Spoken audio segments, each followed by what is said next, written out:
Es que quiero empezar a hablar de Aston Martin y ya se me escapa la sonrisilla y todo. Uf, es que el equipo la verdad que tiene una pinta increíble de cara al futuro. Y claro, yo cuando hablo de futuro, pues siempre he pensado más en el largo plazo, en años como quizá 2028, que es cuando el proyecto tiene que empezar a estar totalmente consolidado entre todas las partes. Sí, entre que Honda ya tenga un motor para pelear en la zona delantera, que Adrian Newey ya lleve varios años en Aston Martin y pueda poder dejar sus sellos realmente, que esté, digamos, todo el equipo ya bien configurado, ¿no? Y todo el equipo bien cohesionado.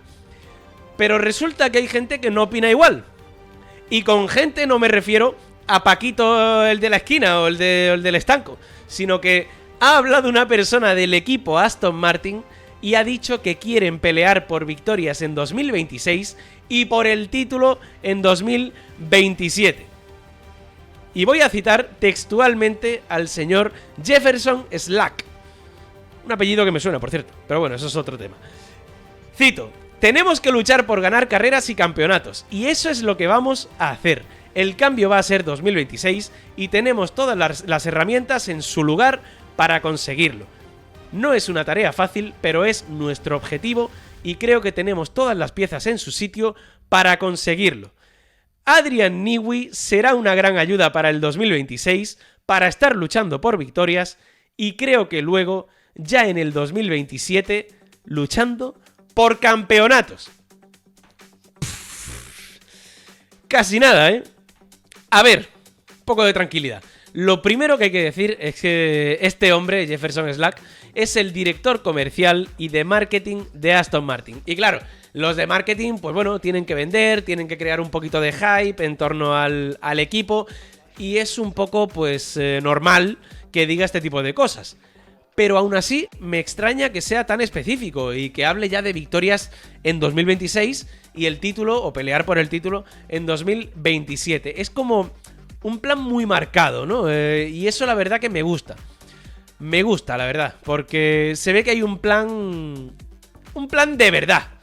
Y no como el de Alpine, porque el de Alpine yo nunca terminé de creérmelo, porque decían, simplemente te hablaban del plan y te pusieron el plan en el alerón trasero de Fernando Alonso, pero tú veías que no tenían dinero, que no tenían instalaciones a la altura, no tenían personal, no tenían básicamente nada. Entonces el plan era más humo que otra cosa y era una estrategia de marketing para ganar un poco de dinero. Pero bueno, como decía, en el caso de Aston Martin sí parece que haya un plan de verdad, y eso se nota cuando ves la nueva fábrica, cuando ves el fichaje de Adrian Newey o de Enrico Cardile, cuando ves que el equipo, pues, es apetecible para grandes ingenieros. Y esto, pues bueno, hay que decir que un edificio hay que construirlo ladrillo a ladrillo. Y Aston Martin está dando cada paso, está poniendo cada ladrillo sin saltarse ninguno. Y quiero centrarme ahora en algo que me parece bastante interesante, porque ¿no os parece curioso que Aston Martin metió un suelo nuevo en Imola y aún no saben si funciona bien o no? Porque puede parecer un poco como incomprensible, ¿no? En la categoría reina del automovilismo, en el pináculo del deporte de motor, donde todo está estudiado milimétricamente. Pero sí, amigos, Aston Martin está en esa situación, que tiene una pieza que, según lo que dicen los ordenadores y según las simulaciones y todo lo que quieras, debería ser un paso adelante respecto a la pieza anterior. Pero han pasado ya muchas carreras y siguen probando y siguen llegando a cada gran premio con la duda de si utilizar un suelo, si utilizar otro. No sé, la verdad que a mí me parece un poco raro. Pero al mismo tiempo me parece bastante revelador, la verdad. ¿Y por qué digo revelador específicamente? Pues porque básicamente yo creo que en Aston Martin a día de hoy hace falta una persona que sepa encajar todas las piezas y hacerlas funcionar, digamos. La palabra es hacer funcionar las piezas, porque los coches de Fórmula 1 a día de hoy, desde el reglamento de 2022, con ese efecto suelo que hay en los coches y tal, pues son como un puzzle que es muy difícil de construir. Tienes un montón de piezas y es difícil acertar dónde va cada pieza, ¿no? Y precisamente el que acierta con esa configuración, pues tiene mucho terreno ganado. Lo vimos directamente ya en el cambio de reglamento, en la temporada 2022, por ejemplo, en el inicio de la regulación, con aquel famoso rebote de los coches, porque Ferrari empezó dominando la temporada, pero Red Bull supo atajar el problema antes que nadie, y después de ese inicio titubeante en Bahrein, en Australia y tal, Red Bull arrasó. ¿Por qué? Porque supo juntar las piezas del puzzle, supo atajar ese problema del rebote lo antes posible y arrasó en aquella temporada. Pero claro, en el otro lado de la balanza tenemos a Mercedes.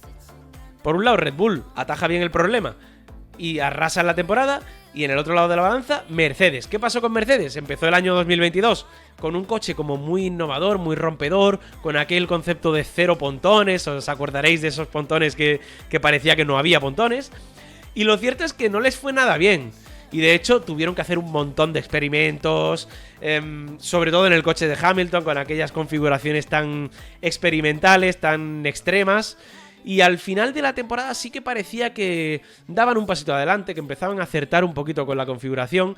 Y de hecho, aquella dominante victoria en el Gran Premio de Brasil de 2022 fue un buen ejemplo de ello. Y la cosa no queda ahí. Porque después, en 2023, seguimos con Mercedes, volvieron a cometer errores muy parecidos y tuvieron que estar escalando durante todo el año. Volvieron a empezar no muy bien y volvieron a tener que escalar durante el año con esas configuraciones, mejoras y tal. Y lo más curioso llega en este año 2024. Porque Mercedes, seguramente, de toda la regulación del efecto suelo, empieza el año 2024 con el peor coche que ha tenido, no era nada competitivo, estaba muy lejos de pelear por podios, por victorias y tal. De hecho, estaba más cerca de Aston Martin y era el cuarto coche de la parrilla y estaba más cerca de Aston Martin que de lo que era la parte alta de la parrilla, con Red Bull, con Ferrari y tal, y con McLaren. Pero de repente llegan al Gran Premio de Canadá y el salto que pegan es enorme. En el Gran Premio de Canadá, George Russell te hace la pole, pelea en la zona delantera y a partir de ahí llegaron victorias en Austria, en Silverstone, en Spa. Tremendo. Y todo esto, ojo, por un simple cambio en el coche que James Allison llegó a calificar de tonto. O sea, un cambio tonto y ¡pum!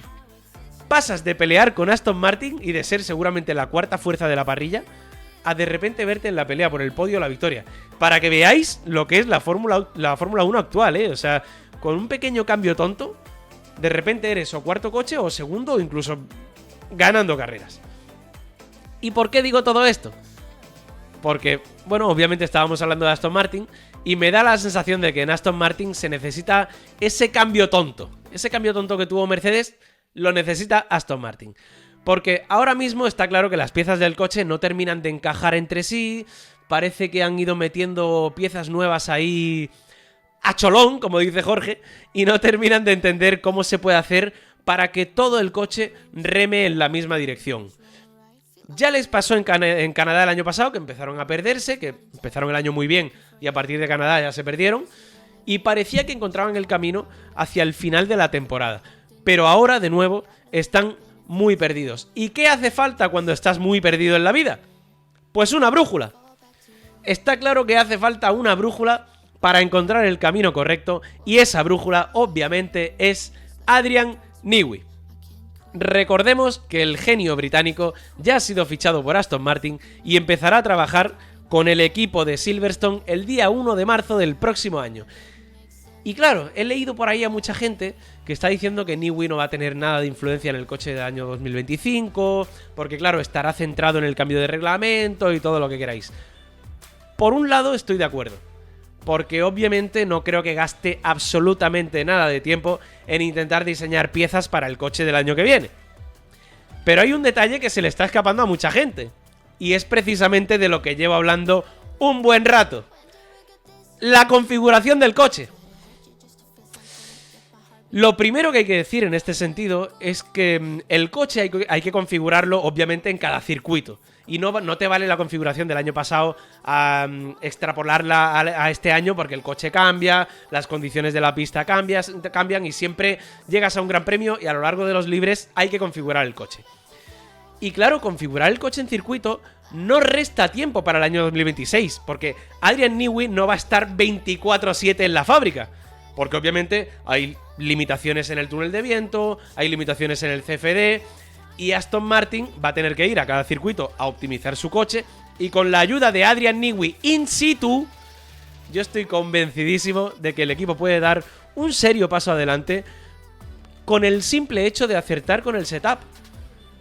O sea, es que, ¿por qué no? Os voy a poner ahora un par de ejemplos, porque, por ejemplo, en la temporada 2021, el primer ejemplo que quiero poner es que Red Bull peleaba con Mercedes por el título y hubo un momento a mitad de temporada en el que no parecían encontrar la mejor configuración para el coche y parecía que daban como un pequeño pasito atrás. ¿Y qué pasó ese año? Pues que resulta que Adrian Newey había tenido un accidente de bicicleta y no podía trabajar. Y justo cuando volvió a trabajar, encontró la solución. Eso lo reveló Helmut Marko justo después de aquel incidente, y la verdad que me pareció increíblemente revelador, porque Adrian Newey no solo es un genio a la hora de diseñar piezas y a la hora de analizar un reglamento para hacer un coche ganador, sino que también a la hora de ver el conjunto de un coche, escuchar a los pilotos, que eso también lo ha dicho más de una vez Pedro de la Rosa, que es un tío que escucha a los pilotos y sabe cómo gestionar a los pilotos y cómo darles la mejor arma en cuanto a configuración. Y por eso os digo que Adrian Newey, el fichaje de Newey, no solo es un gran ingeniero, un gran diseñador, sino que también, en cuanto a configuración, es un genio. Y el segundo ejemplo que os quiero poner es de esta temporada, porque precisamente, ¿cuándo se hizo oficial la salida de Newey de Red Bull? En el Gran Premio de Miami. ¿Y cuándo empezó el declive de Red Bull? En el Gran Premio de Miami, con aquella victoria de Lando Norris, y que a partir de ahí, si Verstappen ganó alguna carrera fue precisamente por su talento y no seguramente por el coche. De hecho, a Verstappen no lo hemos visto sufrir apenas con la configuración del coche en los últimos años, y ahora parece que no es capaz de sacarle todo el jugo. O sea, estamos viendo a un Verstappen que está sufriendo muchísimo a la hora de configurar el coche, sobre todo en la entrada de las curvas, que se queja de un montón de subviraje, que le he escuchado más de una radio diciendo que no termina de hacer rotar el coche en la entrada de la curva y que le subvira mucho, y todo eso yo creo que tiene un alto componente de configuración. Y la salida de Newey, estoy totalmente convencido de que no es una casualidad. No creo que sea una casualidad, es causalidad, obviamente. Y de hecho, no lo digo yo esto, porque el propio Zak Brown también dijo que la salida de Newey había afectado a Red Bull en este sentido. Así que no te lo dice el que está aquí hablando en el directo, sino que gente de la Fórmula 1 también lo dice. Entonces, hagamos como un pequeño resumen. Hablamos de una Fórmula 1 en la que encontrar la configuración óptima te puede hacer pasar de ser el cuarto coche a pelear por victorias, como es el caso de Mercedes. Y sin embargo, no encontrar esa configuración te puede hacer pasar de tener el coche dominante a verte con seguramente el tercer coche, como es el caso de Red Bull en estos momentos. Es muy curioso, la verdad, y tengo que decir que eso es lo que a mí me da mucha esperanza de cara a 2025, porque el hecho de haber fichado a Newey se puede decir que te da un comodín, y sí, obviamente no tendrá influencia en el coche en cuanto a diseño de piezas y tal, pero sí que te da ese comodín en cuanto a la configuración. Y ojo, no estoy diciendo ahora que Aston Martin vaya a pelear por el título en 2025, que me veo venir ya aquí comentarios y la gente va a empezar a decir, ¡buah! Estás vendiendo humo y tal. No estoy diciendo eso, pero sí creo que pueden dar un serio paso adelante gracias a acertar con la configuración, y que quizá, ¿por qué no?, ver a Aston Martin de nuevo en esa pelea por podios. No sé, como en el inicio de 2023. ¿Por qué no? Y ya a partir de ahí, pues tratar de ir avanzando con el cambio de reglamento, sobre todo en 2026, y seguir una línea ascendente a partir de ese momento. Pero claro, también tengo que decir que yo obviamente no estoy dentro del equipo. Yo no sé lo que va a pasar en 2025. A mí me podéis decir, no, es humo. Me estáis diciendo que Aston Martin en el 2025 va a dar un paso adelante, es humo, tal. Yo no sé lo que va a pasar el año que viene.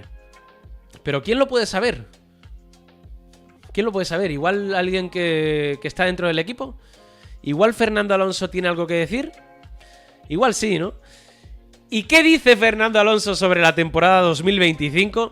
Pues básicamente ha dicho que no deben olvidarse de la temporada 2025 y que hay que trabajar para mejorar. Y sí, obviamente todos pensamos en 2026 con el cambio de reglamento y tal, pero que Fernando no quiera olvidarse de 2025 a mí ya me dice algo. Y voy a citar textualmente al asturiano en palabras para DAZN. Dice Fernando: creo que 2026 está en nuestras cabezas para todos en Aston Martin y la mayor esperanza es la llegada de Adrian Newey, Enrico Cardile y otros nombres. Esto va a ser grandioso, ojo, grandioso, y el futuro se ve brillante. Pero lo que estamos haciendo ahora no es suficientemente bueno y en 2025 tenemos que cambiar el ritmo. Con que el futuro se ve brillante, ¿eh? Y que no quiere olvidarse de 2025. ¿Por qué no quiere descartar la próxima temporada Fernando Alonso? Pues ahí, sinceramente, a mí se me ha quedado como una especie de espinita clavada, porque obviamente es el último año de un reglamento, cuando ya todo converge, esa famosa que todo el mundo dice, no, es que todo converge, todo se pone muy apretado en el último año de reglamento y tal. Y ahí es, quizá, cuando la llegada de Adrian Newey al equipo puede marcar la diferencia en cuanto a, como mínimo, la configuración del coche y hacer que el coche esté bastante más arriba. Es una oportunidad, por qué no decirlo, para intentar ir un poco así a lo zorro callado, o ¿cómo decían ellos? ¿A lo Bajini? Pues eso, a lo Bajini, y pillar desprevenidos a los equipos que ya estén 100% centrados en 2026. Como decía, es el último año del reglamento, todo estará muy apretado, y como alguno se centre 100% en 2026, si Aston Martin puede dar ese pasito adelante con la configuración del coche, con la llegada de Newey, no seré yo quien diga que estén ahí peleando por victorias, pero ¿por qué no soñar con tener un inicio de temporada como el de 2023 y ver a Fernando de nuevo en el podio? ¿Soñar con la 33? No lo sé, pero bueno, a ver, recapitulemos un poco, porque por un lado tenemos al de marketing de Aston Martin diciendo que quieren pelear por victorias en 2026, por títulos en 2027, y por el otro lado tenemos a Fernando diciendo que no hay que olvidar 2025. Y de repente, claro, entras en el Instagram de Fernando Alonso y lees que hay grandes cosas por venir. Es que yo no quiero ilusionarme, pero de repente entras también en el Twitter de aquí del señor Carlos Sánchez, que trabaja en Aston Martin, y ves que algo tan simple como la apertura de un gimnasio en la fábrica de Silverstone ha hecho que todo el mundo pueda trabajar pues mucho más cómodo, con mejor calidad de vida. Y después, claro, te pones a pensar el nuevo túnel de viento que van a abrir, el nuevo simulador, la nueva fábrica en general, Adrian Newey, Honda, Aramco, el dinero de Stroll, el talento de Alonso. Y claro, ¿cómo no me voy a ilusionar? ¿Cómo no me voy a ilusionar, Aston Martin? La verdad que el equipo tiene muy buena pinta. Y bueno, ya hemos dicho en varias ocasiones que obviamente a largo plazo pues tiene los mimbres, ¿no? Para ser un equipo ganador, eso seguro. De eso no hay ninguna duda. Pero viendo todo lo que ha salido en los últimos días, es que entre lo del tío este de marketing y lo que ha dicho Fernando Alonso, ya empiezo a tener ilusión incluso para 2025 y 2026. ¿Por qué no? Que son precisamente los años, además, que Fernando Alonso ya tiene confirmados por contrato. Así que, amigos, la 33, el tercer título, no lo sé, la verdad, no lo sé. Es muy pronto para decirlo. Yo tengo que decir que ya me vine arriba ayer diciendo en pleno directo que comeré queso en este canal de Twitch si llega a la 33 en 2025. Y estoy empezando hasta a arrepentirme. Pero bueno, os digo de verdad que nadie sabe lo que va a pasar. Ojalá que Fernando esté ahí arriba como mínimo en la pelea por podios y quizá a la 33 en 2025. Que en 2026 llegue ya a tener un buen coche y que si en el 27 se puede pelear por un título, ojalá que sí. Y ojalá tenga que pasar el mal trago aquí en directo de tener que comer queso porque llega la 33 en 2025.